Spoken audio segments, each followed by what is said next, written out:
Quand une figure est symétrique d'elle-même par rapport à une droite, on dit que la droite est un axe de symétrie de la figure. Concrètement, si une figure se superpose à elle-même par pliage le long d'une droite, alors cette droite est un axe de symétrie de cette figure. Donc ici, nous partons d'un carré. Par pliage le long de la droite en pointillé rouge ici, le carré se superpose à lui-même. Donc cette droite est un axe de symétrie. Il y en a d'autres pour le carré. Une figure peut avoir plusieurs axes de symétrie. Par exemple, pour ce rectangle, nous avons un premier axe de symétrie ici. La figure se superpose bien à elle-même par pliage le long de la droite en pointillé rouge.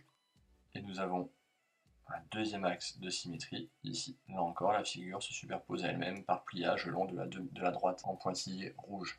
Il est également possible qu'une figure n'ait aucun axe de symétrie. Pour ce parallélogramme, on pense traditionnellement que la diagonale est un axe de symétrie, et pourtant, nous voyons bien qu'en pliant le long de cette diagonale, la figure ne se superpose pas à elle-même. Le parallélogramme n'a aucun axe de symétrie. Quand une figure est symétrique d'elle-même par rapport à un point O, on dit que le point O est un centre de symétrie de la figure. Concrètement, si une figure se superpose à elle-même après un demi-tour autour d'un point, alors ce point est le centre de symétrie de la figure. Une figure ne possède qu'un seul centre de symétrie. Prenons le parallélogramme et effectuons un demi-tour autour du point rouge qui est l'intersection des diagonales. Et regardons si l'image se superpose avec la figure de départ. Les figures se superposent, le parallélogramme admet un centre de symétrie qui est l'intersection des diagonales. Même principe, regardons maintenant pour le rectangle. On va faire un demi-tour autour de l'intersection des diagonales et la figure se superpose. Donc le rectangle admet un centre de symétrie. Même principe pour le carré.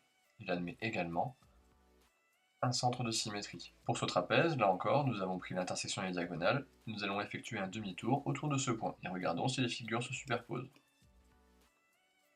Les figures ne se superposent pas, donc le trapèze n'admet pas de centre de symétrie. Vous pourriez me dire que ce point n'est pas un centre de symétrie, mais en fait, il n'y en a vraiment aucun. Pour le losange, il admet également un centre de symétrie qui est l'intersection des diagonales. Et prenons maintenant cet hexagone. On va faire un demi-tour autour du point rouge, et là encore, les figures se superposent. Il admet un centre de symétrie.